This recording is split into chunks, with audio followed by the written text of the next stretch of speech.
Hello and welcome to this video on the subject of routing protocols. So what are routing protocols and what do we do with them? First of all, I'd like to credit some sources here. As ever, some of these will be from Russell Bradford's Art of Computer Networking, but also I've got a few thoughts here from Medhi and Ramasamy on network routing. Algorithms, Protocols and Architectures 2007. You should have that book available to you. So if we have this slide here and this one here in our minds, I'll come to this in a moment, we just want to think about the concepts of routing. So we're talking of course about network routing, and it's moving data around computer networks from your starting point, the host, to the end point, the destination. It's done at layer 3 using IP addressing, and it is done based on using a protocol to work out, for a router to work out where to send data next. It's a little bit like somebody in the postal system being handed an envelope with an address on and then perhaps putting it into a particular pigeonhole. I know a lot of that is automated these days, but you get the idea. You receive it, what address is on it, okay, which pigeonhole should I put that in to facilitate it getting to its address. Here is a diagram, a typical sort of diagram that might highlight the problem of routing. So A would represent our host computer, and E might represent the destination computer, or perhaps just the routers next to the computers that we're thinking about. So A might be the computer nearest, the router nearest to the host. E might be the router nearest to the PC. In fact, off A and off E there, you might have a local area network. B, F, and D and C could represent things in a wide area network or even the internet itself. So the letters are, we'll say in this example, are routers across a wide area network, possibly the internet, and the numbers represent what we could call the state of the link, or link state. And depending on how you want to work it out, a higher number could indicate a faster link, such as a link with good bandwidth, and a lower number might indicate a slower link. Also consider how many green dots are there between A and E for different routes. So for example, you could go A, B, F and E, and in terms of routers that's 3 hops, 1 hop to B, 1 to F, 1 to E. A similar route might be A to B via D to E, 3 hops, and a 2-hop route would be A to C to E.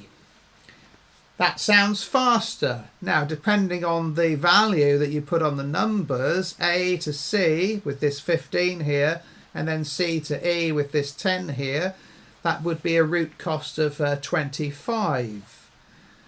This route here, 10, then 12, and then 2, is actually, add them up, is actually a route cost of 24.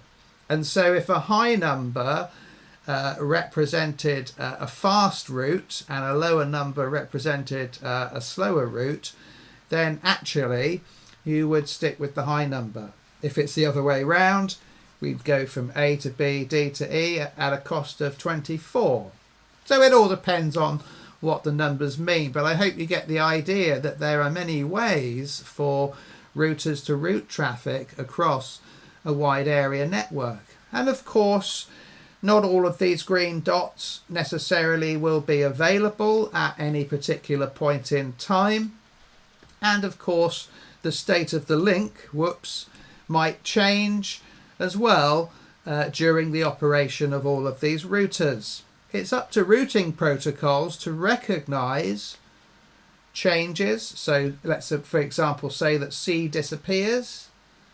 For a time it goes offline. Well, we still have routes to E via B and D and E, or B, F and E. And it's up to a routing protocol to make those changes and converge onto a new route. So that's called the convergence time.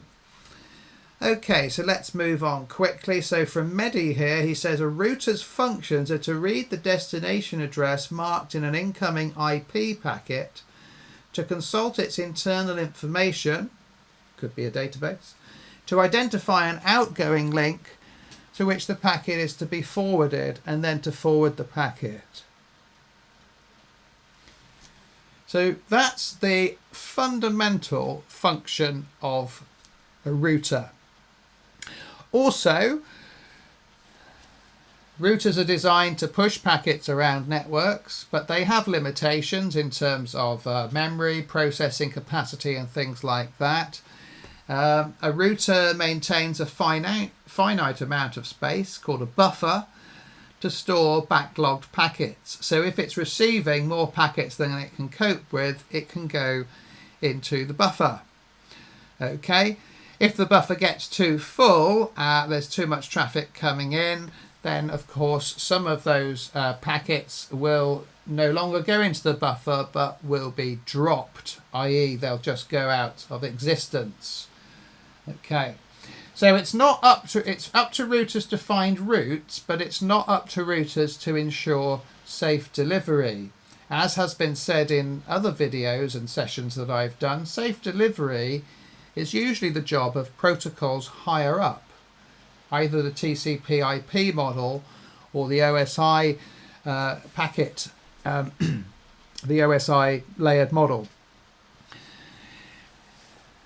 We also have, remember, talking of those protocols, we have reliable and unreliable transport protocols, TCP of course being reliable. So TCP would be an example of a protocol that would take action to recognise if packets hadn't reached their destination for whatever reason. Either a router's rejected it, a router couldn't find the route, or what have you. So back a bit more to routers. A router is a specialised computer that is equipped with hardware and software for packet processing, and it processes routing protocols. Some routers are edge routers, i.e. they mediate between one local area network and another, perhaps one internet service provider and another, and some are core routers within a wide area network. And so that is the difference, but they are basically the same things, but they may perhaps run different routing protocols. Routers learn about the status of links and nodes, so those coloured dots in that previous diagram, or the reachability of what's called a net ID through a routing protocol. A net ID is part of an IP address that identifies a group of machines. What goes on inside a router? Well, the computer, the processor inside a router, runs a routing algorithm. And what that does is that it finds out about other routers nearby and then starts calculating different ways of routing packets from itself, from its output, to these different routers, depending on where the packet is supposed to go. All routers, when they're running their routing protocol, will have a routing table, and a subset of that would be a forwarding table. So it needs to build up a picture of what other IP addresses are available around it on other routers, and where those routers also can send their data. I talked about the state of the link. If a link doesn't have enough bandwidth, which remember is a capacity, then it might become congested and delays might occur. And in that situation, a routing protocol may then choose an alternative route. All the way through this, though, we are thinking about the bullet point that we read on this slide here. The simple function is read the destination address on a packet and forward that packet out of your output or one of your outputs towards the best next destination that will get that packet to where it is supposed to go. So if a router has routers are like PCs, okay, in lots of ways. They are computers, and of course you know that PCs are subject to many different variations in specification. So there are good capable routers, and there are also routers that are not as capable as they could be. So having a large buffer, so a large amount of memory to store incoming packets, reduces the possibility of packets being dropped because the buffer is full. And I would also say there that a fast processor inside the router is going to clear that buffer more quickly, because buffers, you know, tend to sort of be cleared out and fill up quite quickly anyway. So a good processor in a router can then, of course, process more packets, freeing up the buffer to receive more packets. Links with adequate bandwidth. So the outbound interfaces of a router, what is the quality of what they are being connected to? Is it fiber optic? Is it like dial-up modem? What is the quality of the link? So that affects the performance of a router. No garbled packets. So you don't want a router to receive a packet and then have to reject it because another router has mangled the contents of it. And of course the efficiency of a router. So the capability of a router to say, yes, that is the best link at this time for that particular packet. Quick little bit of information here which you probably already know about IP addressing. But in version 4 you have what's called the net ID, which, as I said, identifies a group of computers, and then the host ID, which actually specifies which computer it actually is. There are 3 main classes, A, B or C, that are used for addressing. Just move through that one there. And it's the net ID that is of interest to a router. Okay, so working with the big numbers that address particular groups of computers. Routers tend not to be that specific about where they are sending their data, in terms of they tend not to send it to a specific computer, but rather towards, like post office sorting offices, towards the general area where that packet should be delivered. Exactly like the mail, really. So let's review what we've got here. So here's another good quote. We move on from the Medhi book now, and we're getting some quotes from Cisco in this section of the presentation. So IP routing protocols have one primary goal: to fill the IP routing table inside the router with the current best routes it can find. So a good quote there from Cisco, who are sort of the godfathers of routing and networking in a lot of ways. A routing protocol fills the routing table with routing information. Okay, types of protocols include RIP, OSPF and IGRP. More on those shortly. And what is a routed protocol? Okay, not a routing protocol, but the protocol that is routed, sent through the router. Normally, very normally, it is Internet Protocol. Version 4 could be version 6. But did you know that actually there are other layer 3 protocols that have been popular? And just for your interest here, IPX is something. So IPX isn't IP, it's a different sort of standard, and AppleTalk as well. If they're configured correctly, there is no reason why a router can't route a different layer 3 protocol. But for the most part, IP version 4 and IP version 6 rules the waves, as it were, and that's what's most commonly used.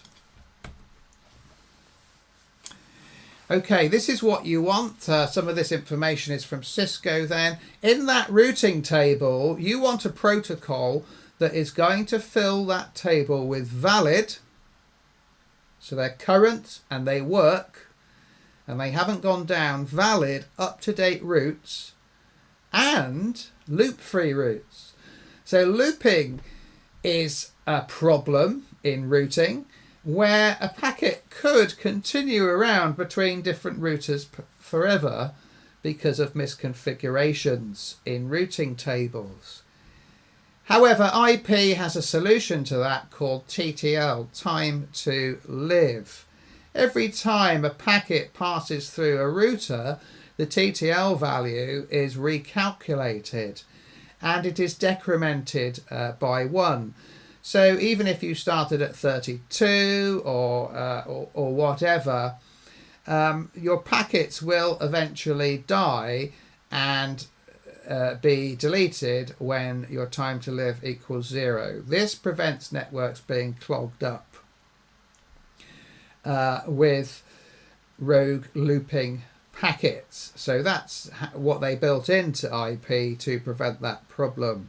However, it's worth saying here on the final bullet point that, of course, what you're really hoping to achieve is to have a routing protocol that is so reliable that it's not going to be sending looping packets anyway.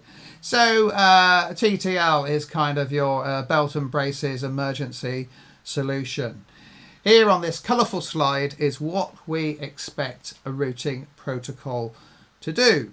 We expect a routing protocol to dynamically, note that word, not static, dynamically, continually learn and update and fill the routing table with a route to all the subnets in the network. So it needs to find that out. If there are multiple routes, like there are multiple ways, for example, to drive to Weymouth or something like that, different roads, to find the best route. What's the best route? It's according to your algorithm, really, but it usually would mean the quickest route with the fewest number of router hops in between. To realize that routes are not valid, remove them from the routing table, and to intelligently, proactively seek out alternative routes. And when a route has been lost, realize it's been lost and find the alternative route. That's the important concept that I mentioned a few minutes ago called the convergence time. And finally, to prevent routing loops. As you can imagine, some routing protocols are better than others. Some are newer, they all have different designs and things like that. As we look at those, here's a couple of points to consider as we make a comparison of these different routing protocols. First of all, does a routing protocol understand subnet masks that are variable length? So they're not 255.0.0.0 or 255.255.0.0, etc., but alternative groups of numbers. So is the protocol classless or classful? Classless would be better because it would understand all all the IP addresses that you threw at it, whatever the mask was. Is it a protocol that works within the WAN, finding a way through a particular WAN, or is it a protocol that mediates between different WANs? In which case, if it's an exterior protocol, you will almost certainly be using BGP, the Border Gateway Protocol. That's the one that is most often quoted, and a lot of sources that I've read say that that is exclusively the only protocol that mediates between different WANs. How does it work? How does it work out which of those green dots to follow? Is it distance vector, link state, or hybrid? A hybrid being a combination of distance vector and link state. So this is the underlying logic of the routing protocol. And by the way, when the routing table has been filled up with information, or perhaps has converged on new information, how does the routing protocol tell the routers around it? Does it send out a whole update of everything in the routing table, which may have implications for traffic and congestion, or does it just send out partial routing updates? What metric does the protocol use to decide the best routes? Is it bandwidth? Is it number of hops? Is it a combination of the two? I would also add on here, what awareness does the routing protocol have of the topology of the network, of the state of its neighbors, and things like that? Does it have a database full of information that builds an active picture of what is happening around it? So here it is, BGP. Okay, what we need to know here, obviously you could read this slide for yourself, but they're used by internet service providers to route between other internet service providers. That is essentially what the internet is, isn't it? It's called the WAN of WANs, and the bigger WANs are internet service providers with other WANs within them. But there comes a time when you want to talk to somebody else who isn't in your internet service provider. Probably every time you go to a website, to be honest, it's a different ISP, and we need a protocol that does that. BGP does that job for us very nicely. It doesn't actually use link state, hybrid, or distance vector, but works on policies which are not necessarily calculated by algorithm, but calculated by other things beyond technical factors, such as perhaps favoured clients, favoured ISPs that you would rather route things to. So let's move on from that one. Here we have the routing information protocol, and this is one of the first ones. It exists in 3 versions. Okay, version 1, the original, version 2, and also one stated here on the bottom of this slide, NG, next generation. NG is RIP version 2 that supports IP version 6. Otherwise, this supports IP version 4. RIP, the original version of RIP, is not often used, but it is one of the original routing protocols. It uses a distance vector calculation and uses hop count to determine the best route. Not often used today. It doesn't understand complex variable subnet masks, but the second version of it does. The good news about RIP is that it's easy to handle insofar as it has a low overhead. So it's good for equipment with a limited computing power. But when there are changes to the routes, it is slow to converge. So it could potentially send a packet on a route that is no longer valid. RIP is very verbose in that it sends out full updates of its routing table to neighbouring routers and expects neighbouring routers to do the same. That can have ramifications for the speed of the network as those large updates, if they are large, are coming through. But it works. Version 2 is well established, and there's also a version for IP version 6, so it could continue into the future, and it's good if you don't want too much processing. But as you can see here, there are pros and there are cons. If we move on now, here's a better version of RIP that was created by Cisco. So if something's created by Cisco, remember that's potentially a disadvantage, as you may not mix equipment from different vendors. Okay. It is a distance vector protocol, but with some improvements into how the route is actually calculated. So bandwidth and delay play a factor in working out whether a route is good or not just a straight number of hops. Because we saw in that diagram earlier, a number of hops doesn't take into account the cost of the link itself, whether the link is fast or slow. IGRP is slow to converge, and also it doesn't understand variable length subnet masks. But you will of course find that it's still got a low processor overhead.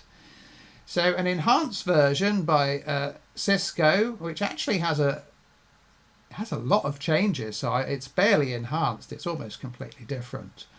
Okay, so this is a hybrid protocol that is going to use two different methods to actually work out the best route to the destination. Okay, again, it uses less processing power than the ones that we're about to look at. Okay, it uses something called Dual, the diffusing update algorithm, and also, and this is new compared to the other two, a feasible successor route.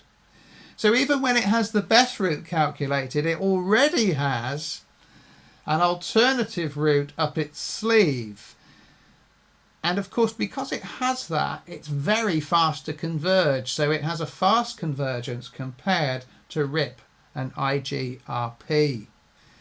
Also, it sends partial updates, so it doesn't clog the network up with full routing tables.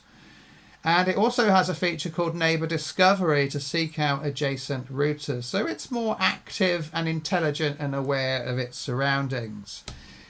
However, arguably the best or most widely used routing protocol these days is called Open Shortest Path First. It's a fast converging link state routing protocol. Okay, and we want fast convergence, but that does come at the cost of requiring considerable computing power. Like a more modern routing algorithm, it is classless, so variable subnet masks, not a problem. And it's also very popular, and it's not vendor specific. Like EIGRP, it has a neighbor table, and it also has a topology database. So in terms of features, this is the most advanced routing protocol that we've seen so far, and there is a cost to each link. So again, it's not just crude like the number of hops. It works out what's called a cost based on a variety of factors. So that's OSPF, and the only downside of that really is that it requires considerable computing power. Okay, very briefly, this is OSI's version of a routing protocol. Research indicates that it is used amongst some ISPs and things like that.